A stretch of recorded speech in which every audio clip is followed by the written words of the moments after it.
Yes. Pyrex, a microwave in I'm the out, whip. G. You probably think I'm baking cake when I'm working the whip. You probably think it's Pyrex. Whole lot of shots followed after I bust your snot box with this rock bottle. Shoot the fair one, mono a Welcome mono to Senior the Basketball Analyst. Today we have a lot to talk about, so I'm gonna get right into it. First of all, I want to talk about the revelations in this bombshell report that ESPN has published regarding the Patriots and their serial cheating. I've talked on here, a little bit on this program about Tom Brady, Tom SC Brady. SC stands for serial cheater, and his just improbable career. And the reason it's improbable is because he doesn't really have any discernible talent other than his teams just keep winning. And when you examine the facts, then you see, well, it's not really because he's good. Actually, because they're cheaters, we don't really know if the Patriots are any good. We do know that prior to them being Patriots and cheating, these individuals weren't good, particularly the major players, Bill Belichick and Tom Brady. Belichick was a failure in Cleveland. Tom Brady was drafted in the 6th round. It's not that guys' late round picks can't jump up and be successful. It's just that, when you look at Tom Brady's skill set and his talent level, there's nothing about him that would say this guy is going to be a great quarterback. And it certainly doesn't say he's going to be an all-time great. So with that aside, what we've got is a long, lengthy report, and supposedly there's 90 sources, many of them anonymous. ESPN puts out this long report, and it tells you a lot of things that you already knew, or if you didn't know it for a fact, you already expected because you knew other facts. And I'll give you a quick example. James Toney's victory over John Ruiz was ruled a no contest after James Toney tested for steroids. James Toney is one of my favorite fighters of all time. I love James Toney. Love him. And I don't sit around, though, and act like the Ruiz victory still counts, even though he tested positive for steroids. Boxing is incredibly crooked. It's crooked to the point where it's almost like a joke, part of our culture, that boxing has a bunch of nefarious actors that control it. It's a crooked sport. And even in a crooked sport like boxing, you test positive for steroids, i.e. cheating, then, and in Tony's case, he had I believe he had a torn Achilles tendon, and he was trying to recover for it in time for the fight. That's probably why he was on steroids. I mean, you look at James Toney, if you know anything about his boxing career, the guy's not even in shape. So that probably is why he was taking this banned substance. But it doesn't matter. It doesn't matter. The victory doesn't count, even though he was cheating. It doesn't count. And you don't, even as a James Toney fan, you don't sit around and go, well, he'd have beat Ruiz anyway, so what, he cheated. Doesn't matter. Yeah, he would have beat Ruiz anyway. Ruiz is just a journeyman fighter, and James Toney is a Hall of Famer, a future Hall of Famer. Doesn't matter. Doesn't matter. Don't worry, though. You have all the Patriots defenders running around acting as though, Bill Simmons is like the famous one. Bill Simmons, just clown of the earth. I don't get this clown. I just don't get him. Well, now all the people the Patriots beat all these years have excuses. Dude, those aren't excuses. It's a reason. The Patriots are cheaters. Why do you care if they get called cheaters? Like, you don't, does your mom play for them or something? Like, I don't understand why people feel the need to vociferously defend cheaters. I don't really get it. I don't get it at all, actually. So we've known the Patriots were cheaters for a long time, but I think the most important part of this report was this. According to the Patriots lawyers, this is a quote: inside a room accessible only to Belichick and a few others, they found a library of scouting material containing videotapes of opponent signals, with detailed notes matching signals to plays for many teams going back 7 seasons. Among them were handwritten diagrams of the defensive signals of the Pittsburgh Steelers, including the notes used in January 2002 AFC Championship game won by the Patriots 24-17. Yet almost as quickly as the tapes and notes were found, they were destroyed on Goodell's orders. That's a very important part. League executives stomped the tapes into pieces and shredded the papers inside a Gillette Stadium conference room. Here's the thing. People wonder why Tom Brady or why Goodell took this issue with Tom Brady to the wall the way he did. To me, it's pretty basic. Roger Goodell has been flacking for Tom Brady his entire career on Robert Kraft's orders. Roger Goodell basically works for Robert Kraft. Why the other NFL owners, the other 30 NFL owners, are okay with this arrangement, no clue. I have no way of knowing how they benefit from that. I guess at some point they decided that propping up the Patriots meant more money for the league as a whole, and there's a lot of revenue sharing involved. So the owners, I guess that would be the reason. But I couldn't say. That's just me guessing. I can't say. But we know that Roger Goodell over the years has basically been allowed to keep that position and earn $20 to $40 million in a year, which is just outrageous. And that also shows you how much money the NFL makes as a whole. But he got that position, has been able to keep that position because of Robert Kraft. And with Tom Brady, from Roger Goodell's perspective, man, we have changed rules mid-game for you, man. And then when I tell you to cooperate with an investigation so the shield can look a certain way, because this is the NFL has a very Law and Order, and I don't mean Law and Order like the show. I mean Law and Order the way that politicians run for office. They have a very, very tough on crime, Law and Order persona that they use as part of their marketing. When Roger Goodell is conducting these investigations, as you remember, before Roger Goodell fell on his face for the 10th time in a row, remember the way that they were portraying him at first. And by they, I mean the mainstream media. They were all Roger Goodell, the new sheriff in town. Every time he would hit somebody with an outrageous suspension or outrageous fine for something silly like having a jersey untucked or some dumb stuff like that, or for celebrating a little too long in the end zone or whatever, taking your helmet off, something dumb. Every time, all these positive articles about how Goodell's the sheriff and he's holding these irresponsible athletes in check and all this stupid stuff.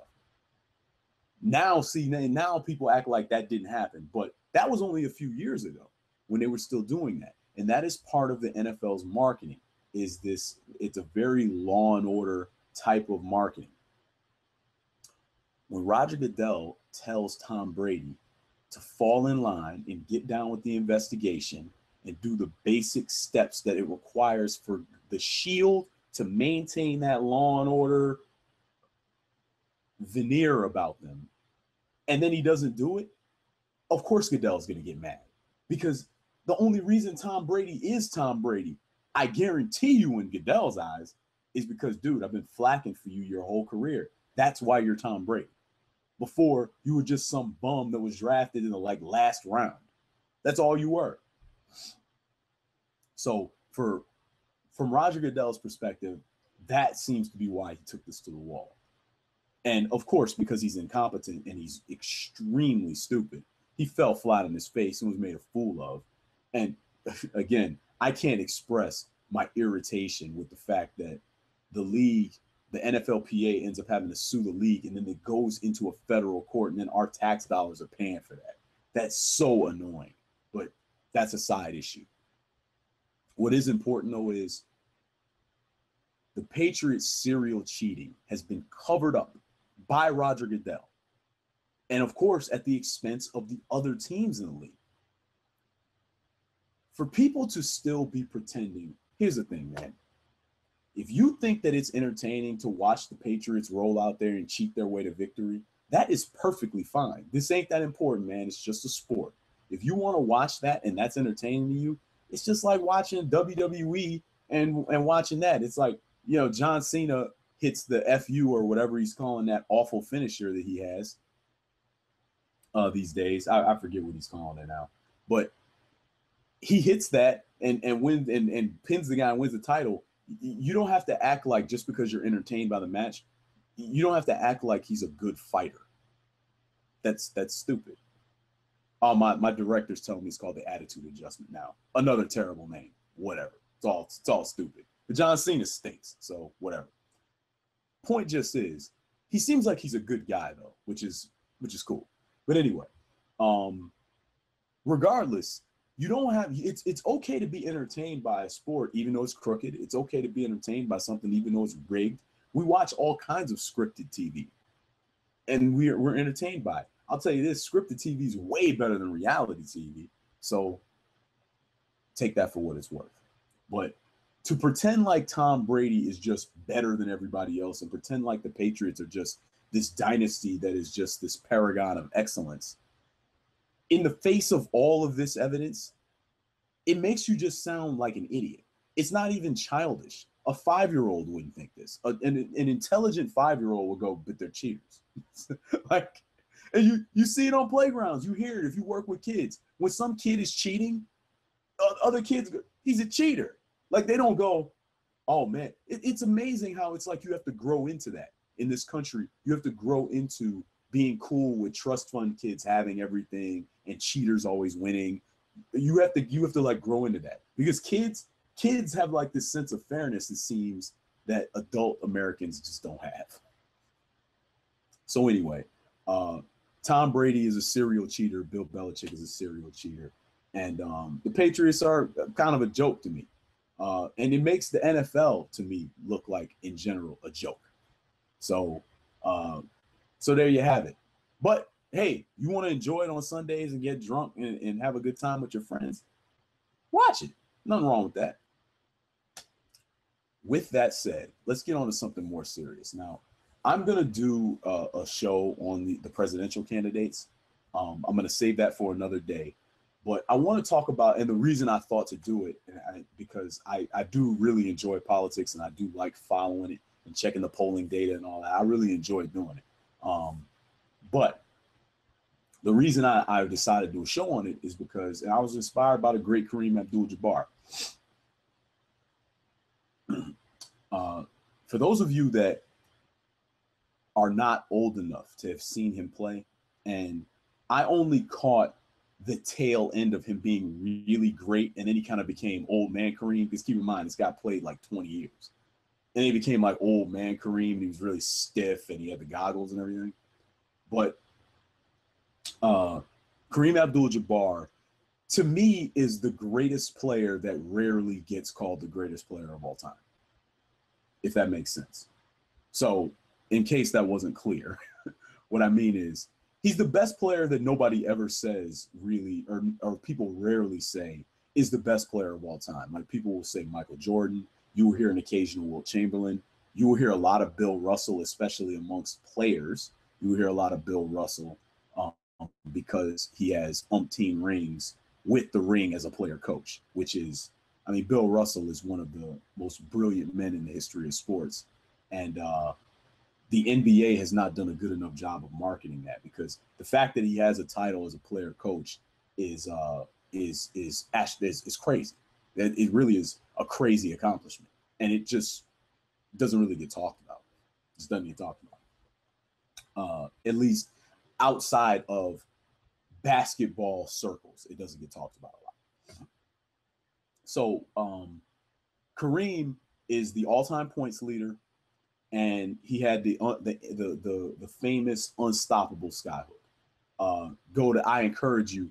NBA.com used to have this video up. It was greatest shots of all time, and one of the shots it's Kareem Abdul-Jabbar back when he was still referring to himself as Lou Alcindor, his birth name. He was playing for Milwaukee. On the baseline, he puts the skyhook up, and they show this particular shot only in slow motion, and the shot's spinning off his fingertips and it's rotating like this. When it hits in the net, if you could picture the goal like this, and then the back of the net back here, when it hits in the back of the net, it's spinning in the back of the net. Like, so it doesn't even like fall through the net like a normal shot. It hits the back of the net, and it hit it so crisply. It was like it hit against like a pitch back or something, and it was spinning in the back of the net before it falls through. And he would put the sky hook up from 15 feet. Kareem Abdul-Jabbar was a great all-around player, scoring machine, get all the rebounds, play tough D. He was an incredible player, incredible leader. And I don't mean just leader on the court. He was an incredible civil rights leader. You see famous pictures of him and Muhammad Ali and Bill Russell and sometimes Wilt Chamberlain standing with civil rights leaders and demanding that Black people have the right to vote. When Black people were still getting lynched on a regular basis, as opposed to now, where it's more of a rare occurrence. Kareem Abdul-Jabbar, a lot of guts, a lot of nerve in this individual. He also could throw hands. This was back in the day when the NBA, where you could still fight. Guy hits him. There's a famous video. Guy hits some bum center that I don't remember his name. Hits Kareem in the groin, and Kareem, man, lets his hands go and just punches the guy to the ground. Kareem doesn't know karate like your dad and your little brother that go to karate class and get their little belts. Kareem knows karate like he will hurt you with that stuff. And then what we find out at the end of his career, we find out he's also a fantastic writer. He's now a very well accomplished author. You can't say enough good things about the talent level and the dedication of a Kareem Abdul-Jabbar, because he's just good at so many things. And one of the things he's doing now is he's dropping these gems, man. He's blessing us with these op-eds. First in the Washington Post, he also has one out now about Kim Davis, the clerk that was refusing to hand out marriage licenses. He's got that now in for Time. But we're here to talk about his op-ed on Trump in the Washington Post. Now, the basic points that Kareem Abdul-Jabbar made, and he's very good. And one of the things that I admire about his writing is, man, he gets to the point, and he's a fantastic historian. He understands how to connect things that are happening now to things that are happening in the past. And that is always vital. Without context, there is no point in when people talk about events as they're happening and they erase the context. It's so infuriating because there's no point to what you're saying. If you don't understand what came before, then you don't understand why things are happening now. You don't understand. It's like I've been reading these funny articles and they say, hey, did you know that Oregon was founded as a white supremacist enclave? I didn't know it. And I'm like, oh man, the American educational system is just a failure. I guess I read that on my own, but I don't understand why so many Americans aren't aware of that. Yeah, Oregon is the way it is, because like it must have been a bunch of racist emails from the Portland PD or something like that. And when I see stuff like that, I go, well, yeah, a lot of those people are the descendants of the people that founded Oregon and went to Oregon specifically so it could be a white supremacist paradise for them. So what, they just stopped being racist one day, automatically no, we're not racist anymore. We don't still hate black people. We don't still hate Native Americans. Why would that happen? So when I see something, if I don't understand the context and don't know the history to it, I always look it up so I understand what's happening now. Kareem Abdul-Jabbar does a tremendous job of that. He specifically does a great job of it in the Kim Davis column in Time. But back to Trump. He highlights something about Trump that's very important, and he uses it as a juxtaposition with Bernie Sanders. And he says, and look at how these guys handle adversity. And it shows you what type of men they are. And I said, man, that's impressive. And he points out that Trump's response to Megyn Kelly, to Jorge Ramos, is to attack the press, right? And he talks about what a dangerous precedence that sets and how un-American that type of behavior is. Now, Kareem Abdul-Jabbar is a historian. He has a lot more respect for the founding fathers than I do. And Kareem, and just so you understand, I have so much respect for this guy, and I disagree with him all the time. Like he wrote a column one time about why all players should go to college and try to finish before they go to the NBA. And I thought, I was like, this is ridiculous. I think that's totally off base. But what you always have to respect is the way that he makes his arguments, because he uses facts and it's well thought out. So you can't ever say, man, you never think that when you're, even when you have the complete opposite opinion, he always makes you think, because you say, man, he's making that case so well that, hey, this is what I think, but maybe I'm wrong. Like that's the kind of intelligence and the kind of thoughtfulness that he brings to the table. So he talks about this intimidation of the press in the First Amendment, and he talks about how this is ahistorical and this is not the way things are supposed to be. But in particular, it shows you how unready and unprepared and ill-equipped a man like Trump is to be president. He just is. Now, and here's the thing. Trump is such a clown, and by the way, has no hope of winning the nomination, which I will explain in a later video. But he's such a clown on his face that you don't need a fundamental technical explanation for why he's a clown and shouldn't be president. But what's great about Kareem is he will make that argument anyway. That's what's great about him, and he will use facts. And then he says, look at how Bernie Sanders handled the Black Lives Matter interruptions at his event that he did with Martin O'Malley. He said, look at the difference. And I said, that's an excellent point. And it's also a point that I didn't think about. Bernie Sanders handled that with poise. I got a lot of problems with Bernie Sanders, but you know what you can't deny? Bernie Sanders understands how to conduct himself in public. He understands how to be a statesman. And more importantly, he understands when and how to bend to political pressure. That is what a politician is supposed to do. That's what I expect out of a man that's been in the Senate for like 20 years. That's what I expect out of a Bernie Sanders, and that's what he should bring to the table. When he realizes he has made a political omission, he should turn on a dime and fix that. When his constituents and when people whose votes that he wants are asking for something, he should come and bring that. That's what he's supposed to do. He works for the people.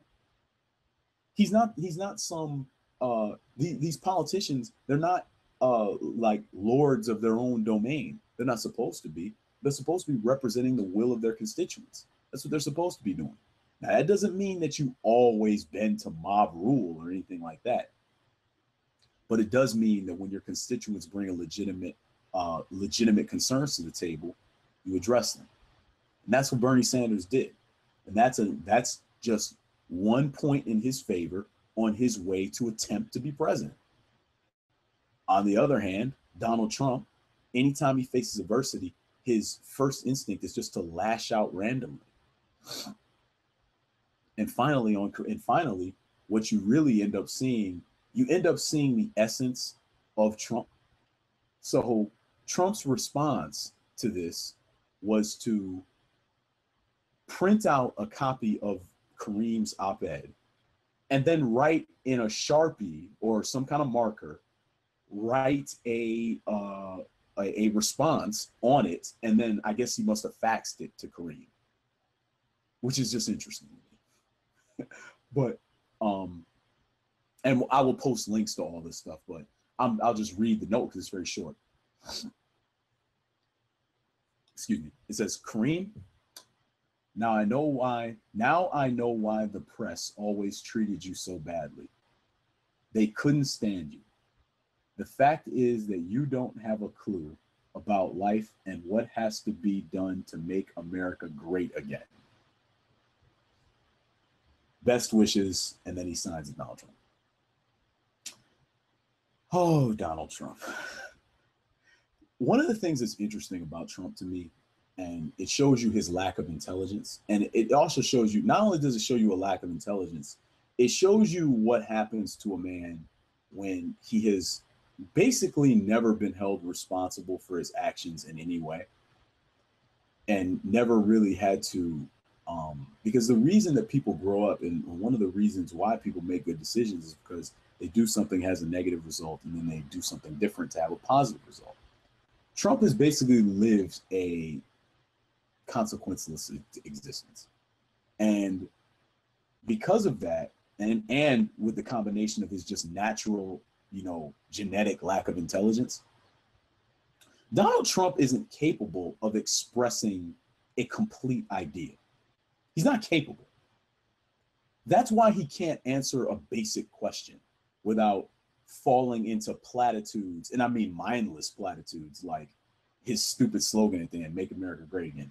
Like, he's pathetic, really, in a way. Like, and I legitimately like his major policy position, because he barely has policy positions. His major policy position is building this wall on the border between Mexico and the United States, right? That's his major policy position. Right or wrong, right? We'll get into whether or not you should be doing that in a later video. But that's his major policy position. I legitimately think that he came up with the idea that he was going to make the Mexicans pay for it. I legitimately think he came up with that idea on the spot. Because Donald Trump has never had to actually solve a problem, apparently, in his life, because he shows no ability to think through an issue. So this is what I mean by expressing a complete idea. A complete idea would be to say, we have this problem with illegal immigration.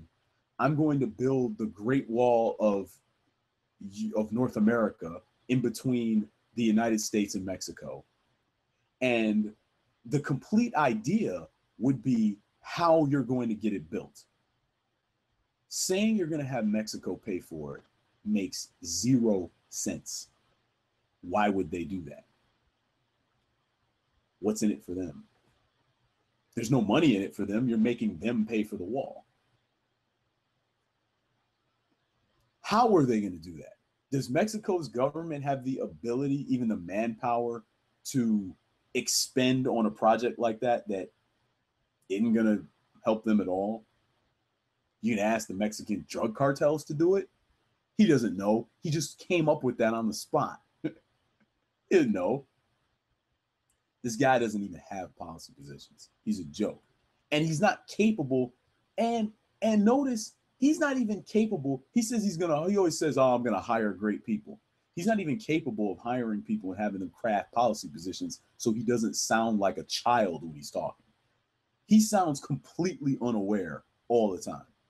So to get back to this specific response, now I know why the press always hated you, or always treated you so badly. Okay, well, this is a weird thing to say, because a lot of the press treats Donald Trump very badly. And so that's a weird point to make. Plus, Kareem is acting as a member of the press by writing this op-ed in a major newspaper. This is in the Washington Post. So this is not only a major paper, this is in this nation's capital. Now I know why the press always treated you so badly. So I don't get where he's going with that, but let's walk down that road with him, since he started going that way. They couldn't stand you. He does that a lot too. He says, like, you're unpopular, right? He makes kind of that, like, you're a loser attack on you. Like, that's like something that a teenager does on television. Like, I never really heard real teenagers do that when I was a kid. Maybe they did, and I just wasn't paying attention. But that reminds me of just something you see on television when teenagers are talking, like, what a loser. Who cares what he said? He's a loser. But he was right. Doesn't matter. He's a loser, so who cares, right? He's sitting at the loser table at lunch. That's what Trump does. Trump does that all the time. Because he acts like a child, a particularly dumb child. So he says they couldn't stand you, the press. And by the way, the reason the press didn't like Kareem Abdul-Jabbar was because he was vociferously fighting for civil rights. How do people fight those that fight for civil rights today? How does the media treat them? Like garbage. So it's pretty consistent, right? Back when Martin Luther King was alive, the press go and read articles from the 60s. Go and read them about Dr. Martin Luther King. They hated him. And that's why I get so mad when everybody acts like they love Dr. Martin Luther King today. No, you don't. You only love him because he's dead. Back when he was alive, everybody hated him. They wrote article after article after article. And then the government, everybody's seen the letter the FBI wrote to him. They tried to get him to commit suicide. I mean, come on. Anyway, then he says, the fact is that you don't have a clue about life. What? Where are you going? You were saying, now I know why the press always hated you. They couldn't stand you. The press couldn't stand him because he didn't have a clue about life. That's the fact. And by the way, I just gave you a briefing on Kareem Abdul-Jabbar's resume. He doesn't have a clue. That dude's like a Renaissance man. He's like an actual Renaissance man, not like the fake Renaissance men that they refer that comment to. He's an actual one. This is an all-time great professional athlete, best-selling author, and a real author, not a clown with ghostwriters writing dumb books about, Abraham Lincoln and John F. Kennedy and dumb stuff like that. A real true historian. Been in karate movies. And then on top of that, now he's writing these excellent political op-eds. This dude is as accomplished as a human being can possibly be. This guy has as much skill as you could pack into one individual. The only thing else he could have done is he could, get and start flying planes like for real, like he did an airplane. He could just start flying planes, I guess. You know what? I should probably look that up. Maybe he does. Maybe he is a pilot. I don't know. Regardless, what does he mean he doesn't have a clue about life? What does that mean? And then he just ends with his stupid campaign slogan, which is horrible. Make America great again. You know what? I thought whenever Barack Obama says anything is wrong at all, that everybody says he's an America hater. This dude's whole slogan, the same people that said that about Obama, they're his supporters. And his slogan is America stinks. What kind of stupid slogan is that? This is way dumber than that Jeb exclamation point thing. That's stupid, but this is dumber. Make America great again. What are you talking about, man? Anyway, but this is Donald Trump. Donald Trump can't connect. He can barely connect one sentence to the next, let alone complete an idea. And that's what's very interesting to me about Donald Trump and the things that he says and does. And watching him on the political stage day after day after day, it's pretty amusing. And I'm actually enjoying it a lot. And it's going to be a shame when he bombs in his first couple primaries and then his race is over. It's going to be kind of a shame because you rarely get to see somebody with this level of this combination of stupidity and apathy toward the process. Like, Bush 43 is incredibly stupid, but he did actually want to be president. He wasn't treating the whole process as a joke. Donald Trump is making a mockery of this. He's making it his own personal reality show, and the media is going along with it. It's fantastic, man. It's something that if you wrote it in a book, people would say it was outrageous. It would just be a farce that was unbelievable. And this guy's doing it, pulling it off. So, but Kareem Abdul-Jabbar did an excellent job of pointing out the difference between Donald Trump and Bernie Sanders, and again, how dangerous it is when you have people that are aspiring to either in public office or aspiring to public office, and they're trying to intimidate the media. It is very, very difficult to have a functioning democratic republic or democracy or any kind of offshoot of democratic government. It's very difficult to have that when the press is not independent and free. It's extremely difficult to have that. So press intimidation always has to be taken seriously. And Kareem Abdul-Jabbar, basketball player, karate master, historian, did a fantastic job of pointing that out. Stick with me. I'm going to be coming back with a rundown of the major GOP candidates, a rundown of the major Democratic candidates, only the people that have a ghost of a chance of being president. I'm not going to cover the Rick Santorums of the world and the Martin O'Malley's, unless just in passing. Those people have less than 0% chance. They have as much chance as you or I of being president. It's not going to happen. But we're going to be doing those things. We still got the shooting guard, the top 4 shooting guards coming up. We got top 4 point guards coming up. We got the NBA Jam shows coming up. So stick with me. Stay in the comment section. Hit me up, SBA 4th String on Twitter, and Oh yes, Sean Carter is nice, but Sean Price is the best. Sean gone, no Sean Dawn. Sean is a dawn I don't